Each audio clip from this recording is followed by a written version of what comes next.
I caught him liking a bunch of girls' fucking pictures, so Right. he got fucking butthurt about it. No, right, shut up. Fuck your fucking pants. Fuck your fucking pants. Fuck this shit. Anything. Keep videotaping it. I am. This is for my own safety. Okay, cool. Yeah, you wanna fucking delete that shit? I will literally call the fucking cops on you right fucking. I think he's just jealous because I get a lot of attention. Trying to freaking stalk me, but you can't get in here. Like, you can't get in here though. I moved into a gated community. Like, you can't get in here unless you got a key, bro. For real, man. Get off the gate, bro. I got neighbors. No. I'm scared to get close to the door.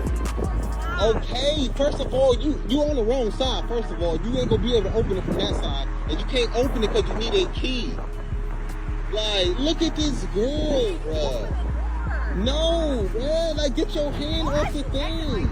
Bro, you seriously... What? Today's a new day. I said we broke up. So you gonna hurt yourself, bro? You gonna literally try to hurt... It looks like you're hurting yourself. I'm not playing with you, bro. I'm about to call the police on your ass. For real. If I call my sisters and them over here, you can break them. Oh my God. I have neighbors. But I have neighbors, bro. Okay, get off the thing. So you gonna kick me now? Oh no. Oh, you're not getting that back. You're not getting that back. You're not getting that back. You're not getting that back. Yo, what's good? Ever wonder why we keep falling for the same tricks with these chicks? Some women use surprising tactics and most guys are clueless about what's happening. Fellas, lock in. We're about to dive deep into the dark psychology of women's emotional abuse.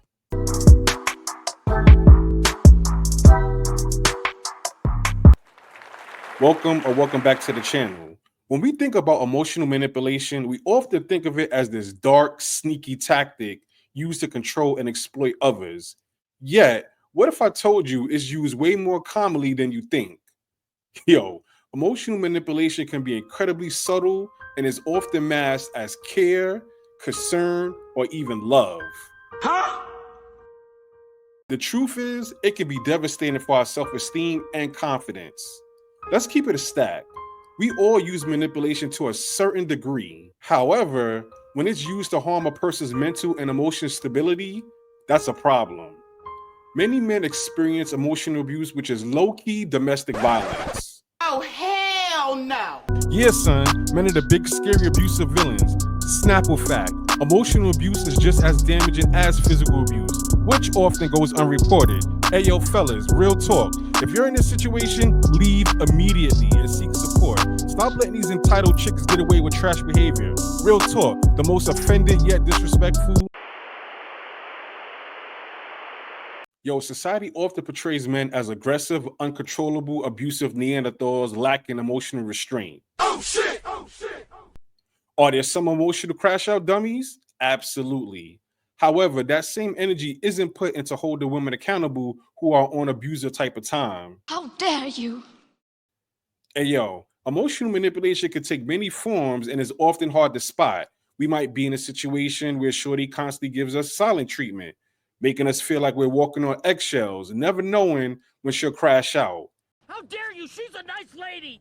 Maybe she's always playing the victim, making us feel guilty for not doing or being supportive enough. Maybe she's withholding intimacy, dangling it as a special treat we should earn while ignoring our physical and intimate needs. How, Sway? These tactics can be incredibly draining and make us feel like we're bugging out, like we're the ones who's overreacting. Yo, let's get into 11 signs of emotional abuse. Moving goalposts. When the criteria shift to satisfy the other person, we've all met a shorty who always gotta be right. I know that's right. She will extend the point when she realizes her stance is lost or pointless. What? She will broaden the issue to fit her emotional narrative, even if it's not on topic. This is when we become easily frustrated by uselessly debating her emotions with our logic. Generalization. When extreme terms accuse someone of certain behavior. I talked about this in a dope video about self-limiting beliefs, which no one checked out. Shorty will make the ultimate broad statement and apply it to everyone, including us. Huh? This is more than likely her anecdotal experiences or popular talking points. If she's dealt with nothing but toxic men, then all men are toxic.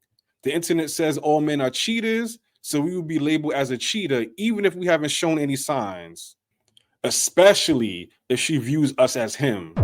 If we decide to rock with Shorty, all our words and actions will be microanalyzed, or we will have to jump through hoops to prove ourselves. Changing the subject. When a person deflects or changes the subject when a behavior is addressed. This is a huge one, fellas. This seems to be most women's default factory setting when evading accountability. This is like moving a goalpost, little bratty sister. Shorty will either completely ignore the subject matter or change the topic altogether. Most of the time, it's to flip it to something we did. Oh, no. Most of us easily fall for this trap, becoming emotionally flustered and defending ourselves rather than standing on the initial conversation topic. Shorty will find a way to end the conversation with our faults while her behavior goes unaddressed. Got it! Gaslighting. When a person makes their victim doubt their understanding of reality. Yo, this is the most diabolical tactic used by unhealthy women. Emotional manipulators often use gaslighting to control their partners. She might deny saying or doing something even when you have proof that she did it. Shorty constantly questions our feelings, making us doubt our emotions. This is like those TikToks when Shorty is blatantly caught cheating. She might say things like, "You're just being paranoid. You're overreacting." Or my favorite, "You're being insecure." Stop the cap. This is super damaging because it makes us question our intuition and perception. And before you know it, you start to doubt yourself. You wonder if you're feeling what you're really feeling. Passive aggression. When indirectly negative feelings are expressed instead of talking about it.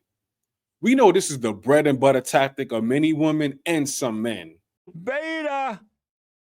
Shorty walks around with a stink face, yet when you ask her what's wrong, she says nothing. Stop the cap. She takes super long to text replies or ignores phone calls. This isn't a non-interested Shorty. You've been rocking with Shorty and you know she's out of pocket. Yet, instead of communicating her needs and wants like an adult, she throws low-key temper tantrums with silence, attitude, and obnoxious behavior. A literal child with breasts. Hell no. Shout out to CGA. She wants some form of attention or validation, lying or denial. When someone lies to cover up the truth, they can manipulate our feelings. Ayo, I don't care if it's a blatant lie, a white lie, or a lie of omission. A lie is a lie. True story. Many women use these tactics to evade telling the whole truth. Yo, you might ask a Shorty who she was out with. She'll respond with her friends. So we're thinking, oh, her homegirls. Stupid. What she left out was the dudes that were there also.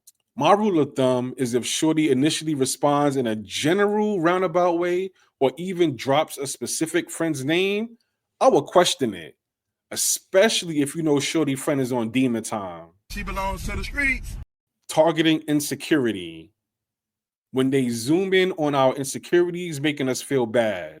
This is for all of us giving our autobiography by pillow talking or when initially meeting a Shorty. Beta. Yo, we give Shorty all the emotional ammo she needs to weaponize it later. We fall for the okie doke directly or indirectly, telling Shorty our fears and insecurities. We show insecurity about our lack of money, looks, or status, which I guess is the pillar of masculinity these days. Huh? How does she know R&P? Easily, through her shit test and our defensive overreactions. When someone is emotionally manipulating us, they often make us feel like we owe them something. They might say things like, if you love me, you'll do this. If you cared about me, you'll do that. Or a real man does this. Cancel that bitch. Ayo, this can be incredibly suffocating because it makes us feel trapped. Like we can't make a move without her approval. Slowly but surely, we start to lose ourselves in the process. We start to forget what we want need and what makes us happy. Ignoring. When someone ignores us, it's impossible to connect properly. We spoke about this briefly in the passive aggressive part, but we got to go deeper. Yes, Daddy. There's an extremely diabolical final form of silent treatment known as stonewalling. It's super effective like a Pokemon attack and usually means the end of our situation. It's widely known as one of the 4 horsemen of an ending relationship. There's no Hail Mary or late comebacks when Shorty has hit this point. Why is this so devastating, RMP? Shorty has consciously decided to shut down on us. We can do nothing at this point to find a resolution. Shorty has entered a level of indifference we will never overcome. This is manipulative because she has given up on finding a resolution and will actively avoid communicating despite any efforts made to reconcile. Damn, son. Check out my video on the dangers of silence for a further breakdown. Conspiring. When a person gangs up with other people to manipulate someone. This is another huge one, fellas. Another one. It's important to equally vet Shorty's inner circle. I mentioned this in my video about her different toxic friend types. This is when Shorty and her toxic friends or family will form together like the mighty 304 in Power Rangers. They will help hide Shorty's dirt. Yo, don't mistake this for some sisterhood BS.